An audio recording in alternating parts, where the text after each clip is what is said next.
Detail में बात में दुर्गापुर में बात होगी, पर एक व्यक्तिगत सवाल पूछूं अमित शाह जी, एक व्यक्तिगत सवाल आपसे है, क्योंकि पिछले 15-20 साल से आपके राजनीतिक करियर को मैंने फॉलो किया है as a reporter, as an editor.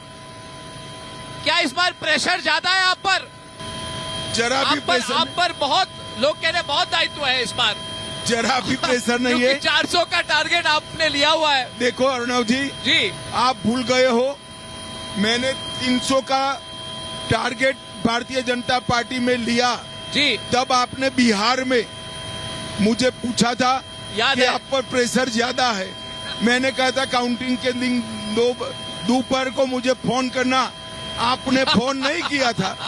आज भी मैं कहता हूँ काउंटिंग के दिन दोपहर को फोन करना, एनडीए 400 पार कर जाएगी। बहुत बहुत धन्यवाद।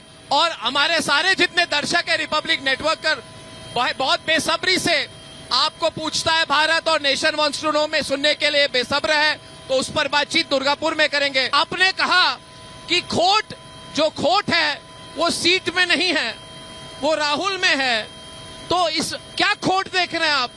देखिए जी, किसी भी राष्ट्रीय स्तर के नेता के लिए इस तरह की मीमांसा करना मेरे लिए ठीक नहीं है, परंतु राहुल गांधी बड़े बहुमत के साथ चुनाव हार रहे हैं, ये मैं सार्वजनिक रूप से कहते हुए जरा भी झिझक महसूस नहीं करूं।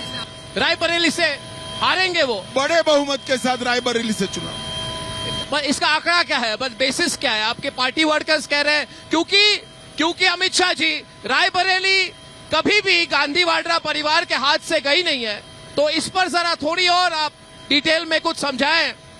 एक बार 77 में हारे हैं जी, इंदिरा जी स्वयं हारी थी। हाँ जी, खैर वो एक अलग बात है, परंतु मैं रायबरेली की जनता को भी जानता हूं और राहुल जी की फितरत को भी जानता हूं। वो चुनाव वहां से नहीं जीत रहे हैं। भारतीय जनता पार्टी का प्रत्याशी वहां से अच्छे मार्जिन के साथ चुनाव जीते। अमित शाह जी, अगर हिंदू मुस्लिम पोलराइजेशन हो जाए तो आम राय लोगों में है कि इससे बीजेपी का फायदा होगा, तो पहली बात उस पर आपका क्या कहना है? दूसरी बात, कल तेजस्वी जी ने कहा कि हिंदू खतरे में नहीं है। तेजस्वी यादव ने कहा कि हिंदू खतरे में कैसे हो सकते हैं, प्रधानमंत्री हिंदू है। वहां पे तीनों सेनाध्यक्ष की बात कही, तीनों सेनाध्यक्ष हिंदू है, तो हिंदू खतरे में कैसे हो सकते हैं? तो अगर ऐसी बात कहे, इसका राजनीतिक प्रभाव क्या होगा?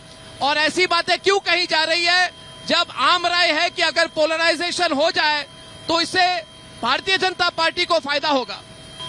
देखिए, पोलराइजेशन नहीं होना चाहिए, मगर जब आप आपके चुनाव घोषणा पत्र में लेकर आओगे कि इस देश में पर्सनल लॉ को हम वापस लाएंगे, तो ऑटोमेटिकली पोलराइजेशन होगा।